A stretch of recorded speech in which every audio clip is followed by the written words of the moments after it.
we're going to see what happens with Greenland. We need Greenland for national security, so we're going to see what happens. They're going to brief me on the meeting right after this conference. In fact, the sooner I get you out, the faster I'm going to know exactly what happened. But we have a very good relationship with Denmark, as you know. We'll see. But, we're doing the Golden Dome. We're doing a lot of things, and we really need it. If we don't go in, Russia's going to go in, and China's going to go in. And there's not a thing that Denmark can do about it, but we can do everything about it. Of Greenland, she said a while ago in a press conference in an embassy of Denmark that she made very clear in the meeting that happened here in the White House what are their limits.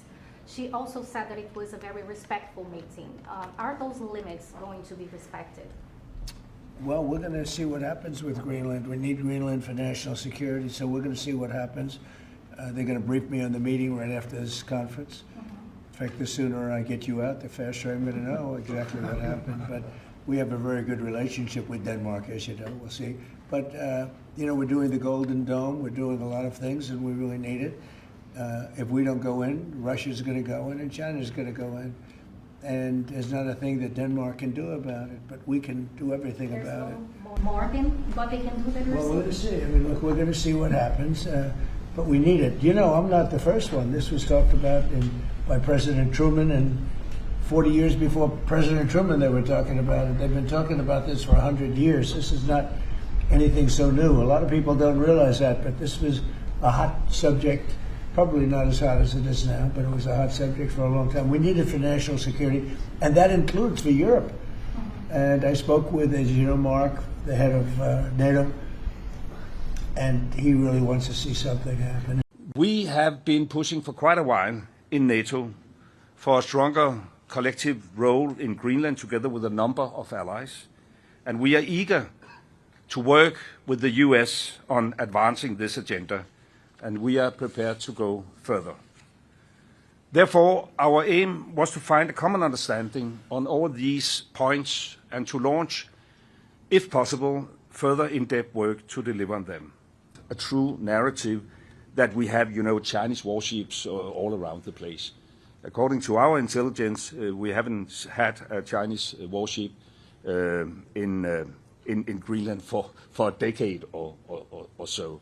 Even though there's not an instant threat from China and Russia, at least not a threat we can't accommodate, but I can only say that it is in everybody's interest, even though we disagree, that we agree to try to explore whether it is doable to accommodate some of the concerns while at the same time respecting the integrity of the Danish kingdom's territory and the self-determination of the Greenlandic people.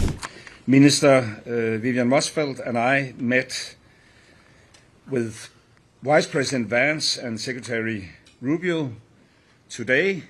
We came here following a number of, remarkable public comments on Greenland and Arctic security. Our aim was to find a joint way forward to increase Arctic security. What can the Kingdom of Denmark do more? What can US do more? What can NATO do more? The Kingdom of Denmark has already stepped up our own contribution by committing additional funds for military capabilities, not dock slates, but ships, drones, fighter jets, etc. And we are definitely ready to do more. The US has already a wide military access to Greenland. Under the 1951 Defense Agreement, the US can always ask for increasing its presence in Greenland. And therefore, we wish to hear if the US had any further requests to make in this aspect. We would examine any such request constructively. Greenland is, through the Kingdom of Denmark, a member of NATO and has been that since the very founding of NATO in 1949 and is therefore also covered by Article 5. We have been pushing for quite a while in NATO for a stronger collective role in Greenland together with a number of allies, and we are eager to work with the US on advancing this agenda, and we are prepared to go further. Therefore, our aim was to find a common understanding on all these points and to launch, if possible, further in-depth work to deliver on them. On this basis, we had what I will describe as a frank but also constructive discussion. The discussions focused on how to ensure the long-term security in Greenland. And here our perspectives continue to differ, I must say. The President has made his view clear, and we have a different position. We, the Kingdom of Denmark, continue to believe that also the long-term security of Greenland can be ensured inside the current framework, the 1951 agreement on the defense of Greenland, as well as the NATO treaty. For us, ideas that would not respect territorial integrity of the Kingdom of Denmark and the right of self-determination of the Greenlandic people are, of course, totally unacceptable. And we therefore still have a fundamental disagreement, but we also agree to disagree. And therefore we will, however, continue to talk. We have decided to form a high-level working group to explore if we can find a common way forward. The group, in our view, should focus on how to address the American security concerns, while at the same time respecting the red lines of the Kingdom of Denmark.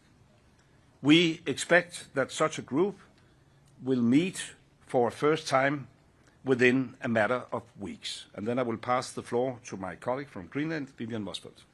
Thank you so much. Not repeating what already been said here, so I would like to say something in my own language, because there are many, many people in Greenland that follows, and for that, I hope that you will allow me. So, asasakka nunaqatikka naringiraartamas marinnaasusi ulloq uatsinnut pissanganarsimavoq oqaatigilarali ullumik ataatimiineq ingerlalluarsimammat aamalu inimi ataatimiiffigisatsinni атаққиқатигиинеқ ааллаавигалугу оқалеқатигиинери ингерланнеқарсимаммата массаккуллу сиуму саммисимик оқалеқатигиинерит ингерлаққиннissaанут аққутиник уярлеқатигииниссатсиннут исимақатигиисималлута. I think that our meeting today and our commitment to find the right path is something that gives us to be able to see forward. And by saying that, I also committed on what Foreign Minister Lars Løkke Rasmussen already said. So thank you for that. Thank you. And then I think we take a few questions. Tom from BBC. Yes. Thank you very much, Prime Minister. Just first of all, you talked about the working group. Can you just give us a sense of what this means now? So what has actually been agreed you're going to do next, despite this, as you described it, fundamental disagreement? You mentioned the dog slaves. In terms of what you've announced in terms of beefing up security in the Arctic around Greenland, when you hear that kind of language from President Trump about amounting to more than 2 dog slaves, how does that make you feel? Well, that's actually quite a few questions at the same time. Well, I have known the President for quite a while, also in my former capacity as Prime Minister in Denmark, and I know his approach. But I must say, and even though he addressed things quite differently from what I would have done myself, there's also always a bit of truth in what he's saying, not about the dog slaves. Well, we also have dog slaves to our special forces. That's the way to, otherwise you couldn't come around in the northern part of Greenland. But I must say that, of course, we share, to some extent, his concerns. There is definitely a new security situation in the Arctic and the high north. All of us, transatlantic, took the peace dividend years ago, and we have the vision of keeping Arctic as a low-tension region. That's probably also why U.S. themselves have decided to have a much softer footprint in Greenland. During the Cold War, at some stage, they had 17 different military installations and military bases. Now they only have one. They had like 10,000 personnel in Greenland. Now they have around 200. That's not our decision. That's a U.S. decision. And now the situation is entirely different. And of course we have to respond to this. The big difference is whether that must lead to a situation where U.S. acquire Greenland, and that is absolutely not necessary. I mean, we have the long-lasting diplomatic relation, the longest-lasting diplomatic relation with U.S. that any U.S. ally has, 225 years in a row. And we have a perfect framework which could be used. And therefore, to answer your question, even though we wasn't so successful that we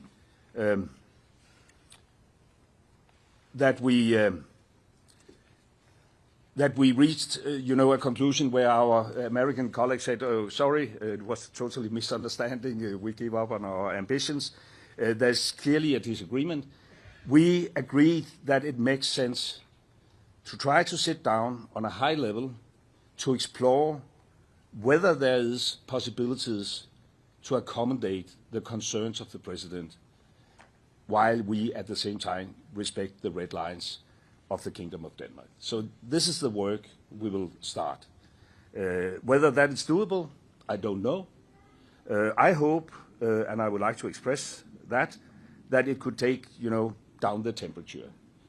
We have now had like 13 months with this ongoing discussions in social media, and this is actually the very first time where we could sit down at a top political level to discuss it. And it was a great opportunity also for Vivian and I to go up against the narrative because it is not a true narrative that we have, Chinese warships all around the place. According to our intelligence, we haven't had a Chinese warship in Greenland for a decade or so. So from that perspective, it was a very constructive meeting.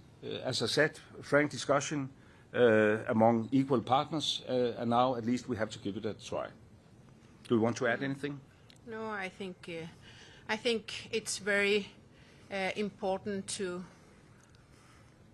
say it again, that how important it is from our side to strengthen our cooperation with the United States, but that doesn't mean that we want to be owned by the United States, but as allies, how we can strengthen our cooperation, it's all our interest. Yes. Keep. Yeah, thank you very much. Of course, I would like to ask this question in Danish, but let me do it in English here because of our colleagues here. Do you see any compromise ahead of you? You said it a little bit. Could you elaborate a little on the possible compromise that there would be between the President's wish to acquire Greenland or have control of Greenland and the red lines that the Kingdom of Denmark has got right now? And if you also can tell us just a little bit about the approach that the Americans had to this meeting. What was their primary goal, as you see it? Was that to reach that end goal, or was it an open discussion of how do we solve the security situation in the Arctic? Well, first of all, I don't think this is the proper place to elaborate on what could be a compromise. The whole idea and the reason why we asked for this meeting was to turn public debate in a very, black and white kind of setting into a discussion where there's room for nuances. And therefore I'm pleased, even though we do not agree whether this is doable, while we at the same time should respect the Kingdom's red lines, at least it is productive to start discussions at a high level. And then we have to see whether we will be successful or not. I would say, and that is probably in comparison to some of the public debate, that the meeting took place in a very constructive atmosphere, where we also had, as I said, the opportunity to at least challenge the narrative presented by the American president. And I think that is a necessity if we want to have a proper debate. It was basically about security. I mean, and as I said, even though there's not an instant threat from China and Russia, at least not a threat we can't accommodate. For instance, Chinese investments, we have avoided that due to close cooperation between Greenland and Denmark. When you saw, like 10 years ago, the Belt and Road Initiative and the idea of Chinese investments in infrastructure in Greenland, we avoided that. So there's no, Chinese presence in Greenland. But there's a concern. Will that be the case in like 10 or 20 years from now? It will not, because our Greenlandic friends have introduced investment screening schemes, etc. And Denmark, is by all means on the right side of history. And therefore we will also continue to do what we already have done. We have been stepping up. We have allocated almost $15 billion within just the last couple of years to capabilities in the high north. We have been pushing among the Arctic NATO states for a bigger NATO engagement. Honestly speaking, and now I can only point fingers at the former American administration, U.S. has historically been a bit reluctant. Hopefully that will change now. There's a dialogue within the NATO framework, and we want to step up. And hopefully that could also accommodate some of the president's concern. But it's not that I'm now, saying everything is solved. It's not solved. We didn't manage, but I honestly speaking, I didn't believe that was doable. We didn't manage to change the American position. It's clear that the president has this wish of conquering over Greenland. We made it very, very clear that this is not in the interest of the kingdom. There's a government in Greenland with support from 3/4 of the Greenlandic population. The premier made it very, very clear yesterday that Greenland, for the time being and for foreseeable future, will remain within the kingdom of Denmark. And therefore, this is a common position that we want to work with our American friends and allies, but it must be a respectful cooperation and it must respect the red lines. Should we take a very final question and then, yeah, come on. There's a fight going on now about, okay, yes. We can do that afterwards. Yeah. Both of you. So you say you have had a constructive meeting.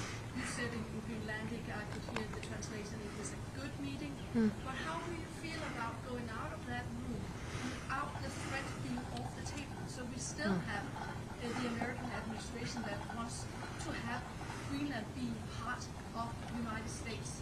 And you say, Lars Løkke Rasmussen, that, well, we hope that we can find a way. But how do you actually feel? It can't be very sort of secure in this way. Vivian? I think that it's never been so important to initiate that we are allies, we are friends, we have been cooperated in many, many years, we have history together, so it's all our interest to find the right balances. So I don't think I can say it longer than that. Of course, we have work to do in the future, and for us the most important is that you find the normalized relationship we used to have, and it's very important. And I think that we have initiated so many times where we stand and our geopolitical and location and everything that is very important, and we do it as an ally, and we do it, of course, it's also our interest that Greenland's positions and how we do it, that you do it on behalf of the allies, and yes. Yeah, that will be the final question. That will be the final question. Mark Stone from Sky News. Can I just ask you, Greg, about the emotion of this moment? What did the administration, what did Trump's team say to you when you presumably told them that you can't just take over a people, you can't just take over and acquire a nation? Was there any discussion about, do they appreciate that perspective, or for them is this simply about security? I think that what we have been saying, that the meeting is been on a respect way, and we have shown where our limits are, and from there I think that it will be very good to look forward, and this high level group that is going to work together. As I'm already saying, that it's all our interest to find the right path. It's all according to the security in Northern Hemisphere. So I don't want to say more than what we discussed in the closed meeting room, but I would like to have this. How do you say it in English? Hope for a more mutual understanding and trying to find the right balances is equally from all countries. It is, of course, very emotional for all of us, and of course, particularly for people living up in Greenland, but also for people in Denmark. We have 17,000 Greenlandic people living in Denmark. It sums up to like 1/3 of the Greenlandic population. We have a lot of Danes living in Greenland, more than 1 out of 10, which just emphasize that Denmark and Greenland are, integrated, and it has been that for centuries. And we look at ourselves as U.S. closest allies.